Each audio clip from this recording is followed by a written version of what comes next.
नमस्कार और आप सबका स्वागत है इंदु फुटबॉल इन्फिनिटी में। तो उड़ीसा एफसी के मैच और मोहन बागान सुपर जायंट के मैच को लेकर यहाँ पर हम बात करेंगे, यानी कि इंडियन क्लब्स जो एएफसी क्लब कंपटीशन खेल रहा है उन सब को लेकर बात करेंगे। तो आप सबको जैसे पता है कि अगले साल से यहाँ पर हमारे क्लब्स को, इंडियन क्लब्स को कोई भी एएफसी चैंपियंस लीग का स्लॉट नहीं मिलने वाला है। तो हमें सिर्फ 2 स्लॉट मिलेगा और वो भी एएफसी चैंपियंस लीग 2, यानी कि अब जो एएफसी कप हो रहा है उसमें।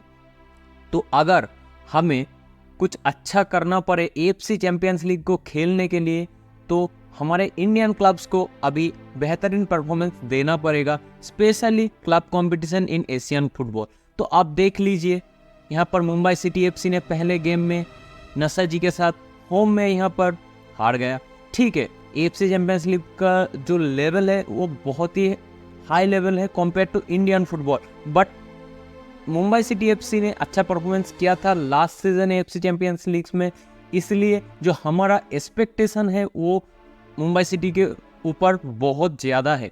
और अगर आप इस साल देखें मुंबई सिटी एफसी का ग्रुप देखें आप यहाँ पर, तो जो भी टीम यहाँ पर है सब टॉप ओपोनेंट यहाँ पर आल हिलाल जैसे 4 times AFC champions league champion, जो आप कह सकते हो एशिया का बेस्ट टीम है।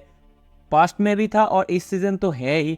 उसके बाद उज्बेकिस्तान से क्लब जो भी आता है हमें पता है, हमें नसब को हमने देखा है, एजीएम को हमने देखा है, तो ये बहुत ही कॉम्पिटिटिव क्लब्स होता है। तो यहाँ पर नब्बाहोर मिल गया वहाँ पर, और ईरान से नसाजी ऐसा टीम था कि मुंबई सिटी एफसी अच्छा कुछ कर सकता था, but we are going off topic.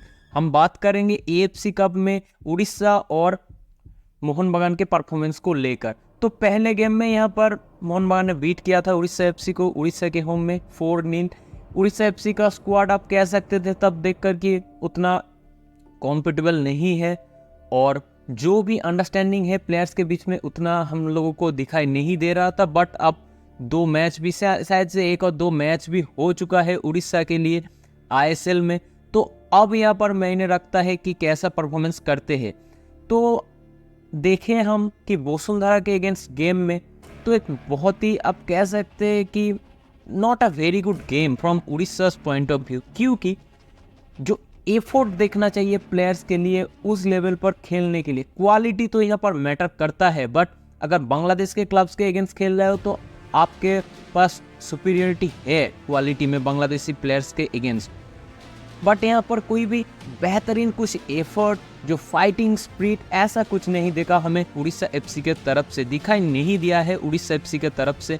और एक जो चेंजेस अब आ चुका है कि पहले तो 3+1 फॉरेनर रूल्स होता था, अब ये 5+1 हो चुका है। तो आप देख लीजिए वसुंधरा किंग्स में बांग्लादेश नेशनल टीम का 5, 6, 7, 8 ऐसा प्लेयर्स है जो बांग्लादेश नेशनल टीम में अच्छा करते हैं, और कुछ प्लेयर्स ऐसा भी है जो बांग्लादेशी पासपोर्ट यहाँ पर ओसीआई ऐसा कुछ प्लेयर है, जैसे तारिक काजी है और 2-3 प्लेयर्स थे। तो ये सब आकर जब एक स्क्वाड यहाँ पर असेंबल होता है वसुंधरा किंग्स के लिए, तो Vasundhara Kings is a good team with 6 foreigner, specially in this season. Vasundhara Kings ने बहुत ही अच्छा परफॉर्मेंस दिया है। दूसरी तरफ अगर हम देखें उड़ीसा के परफॉर्मेंस को लेकर, तो हमारे सिर्फ 4 ही फॉरेनर खेल रहे थे। ये कोई एक्सक्यूज नहीं है कि हमारे 4 फॉरेनर, मैं ये कह रहा हूँ कि हमारे मुर्तजा फॉल नहीं था, बट जो इंडियन प्लेयर्स यहाँ पर मिड में और डिफेंस में फॉरेनर्स को हेल्प करेगा, ऐसा कोई इंडियन प्लेयर्स हम लोगों को नहीं दिखाई दिया। जैसे आप देख लीजिए डिफेंस सेक्शन में वहाँ पर उतना इंडियन प्लेयर्स का कंट्रीब्यूशन नहीं दिखाई दिया हमें। उसके बाद डिफेंसिव मिडफील्ड यानी कि होल्डिंग और box to box midfield position पर हाँ प्रिंस्टन रेवेलो खेल रहा था अहमद जाहू के पास, बट वो भी उतना अच्छा नहीं दिख रहा था स्पेशली। और अगर हम बात भी करें कि जो उड़ीसा का स्क्वाड है, एक एज स्क्वाड है आप कह सकते हो, जो ट्रस्टेड ओडियर है सर्जियो लोबेरा का। सर्जियो लोबेरा उसी बेसिस पर इस टीम को क्रिएट किया है। आप देख लीजिए अहमद जाहू, मुर्तजा फॉल, उसके बाद आप देख लीजिए रॉय किशन। हाँ, मुंबई सिटी एफसी में रॉय किशन नहीं कभी खेला है, यानी कि सर्जियो लोबेरा के अंडर, बट जब सर्जियो लोबेरा इंडियन फुटबॉल में था तब रॉय किशन एक बहुत बड़ा यहाँ पर नाम था, आज भी है। But I am saying that all of them are getting old, और ये आपको गेम प्ले में दिखाई दिया।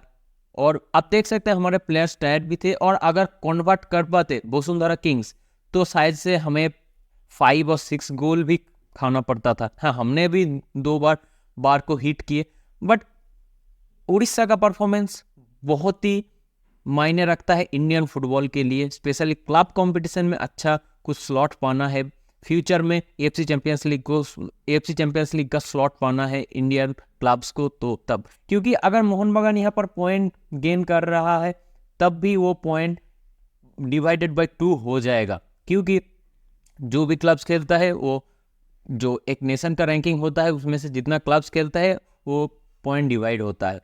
तो अब हम चलते हैं मोहन बगान सुपर जायंट के गेम को लेकर, माजिया का गेम। तो यहाँ पर आप देखेंगे कि जो 6 फॉरेनर रूल है यहाँ पर आप लोगों को दिखाई देगा कि अगर 6 फॉरेनर्स को भी लेकर माजिया डिफेंस कर रहा है और वो काउंटर में आएगा तो वो कारगर साबित हो सकता है। और ये आप लोगों को हर कोई AFC champions league, AFC cup का हर कोई गेम में आप लोगों को दिखाई देगा इस साल। अब देख लीजिए, जैसे नसाप ने यहाँ पर बीट कर दिया आल साद को। Nasaf is a good team, but Al Sadd के क्वालिटी में जज करे तो Al Sadd is a far better team than Nasaf. और अब देख लीजिए आल हिलाल अपने होम पर नब्बाहोर जो मुंबई सिटी एफसी फेस करेगा आज, उसको भी बीट नहीं कर पाया। तो अब देख सकते हैं कि क्वालिटी में उतना अब डिफरेंस नहीं है आफ्टर 6 फॉरेनर्स आने के बाद, क्योंकि हर एक नेशन के अंडर जो एक टॉप क्लब होता है उसमें से नेशनल टीम का 5, 6, 7 प्लेयर्स रहता है, तो एक बहुत ही अच्छा स्क्वाड असेंबल होता है। और ये हमें माजिया वर्सेस मोहन बगान मैच में दिखाई दिया। और आप कह सकते हो कि मोहन बगान का गेम प्ले आपको अच्छा नहीं लगा, बट जब एक टीम लो ब्लॉक करता है, जैसे माजिया ने लो ब्लॉक किया था, तो लो ब्लॉक को जब आप तोड़ते हो ना तो आपको पेशेंस रखना पड़ेगा।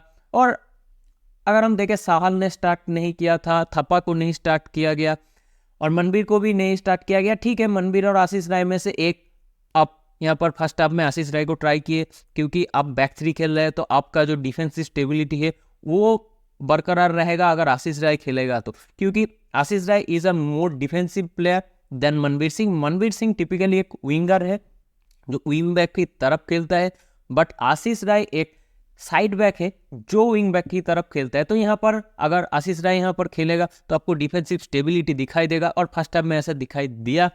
बट जो पेनल्टी था वहाँ पर आप कह सकते ऐसा इंटरनेशनल कंपटीशन पर इतना एक्सपेरिमेंट करने का कोई जरूरत नहीं है। जब आप सिर्फ 1-0 गोल से यहाँ पर आप हो, हाँ अगर 4-0, 5-0 आप हो, 4-1 हो, 5-1 हो, ठीक है, तब आप ये कर सकते हो। बट ये अब मोहन बगान को बहुत ही समझदारी से इस चीज को मिटाना पड़ेगा। और अगर टीम में कोई दरार है कि कौन पेनल्टी लेगा कौन क्या, तो ये एक एज अ टीम मीटिंग में आप बैठकर ये डिसाइड कीजिए, तो तब मोहन बगान के लिए ही अच्छा होगा अगर ऐसा मोहन बगान कर पाए तो।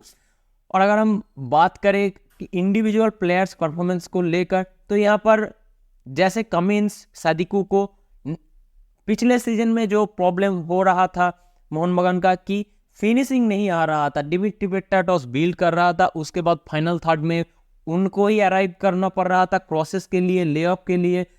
तो अब 2 ऐसा स्ट्राइकर आप खिला सकते हो कि जो अच्छे पोजीशन पर शूट कर सकता है और जो डायरेक्ट गोल पर यहाँ पर फिनिश कर सकता है, और फिनिशिंग भी बहुत ही अच्छा है। और सादिकू को और स्पेशली कमिंस को आप देखें तो सादिकू को थोड़ा ऑफ कलर लगा, तो बहुत सारे लोग ऐसा भी बात कर रहे हैं कि लिस्टन को अच्छा नहीं लग रहा था। अब देख लीजिए, अगर लो ब्लॉक बीट करना है ना, तो आपको जब कोई भी विंगर जब ओपोनेंट का साइड बैक के अगेंस्ट 1v1 होगा तब उनको प्लेयर टेक डाउन करना पड़ेगा ही।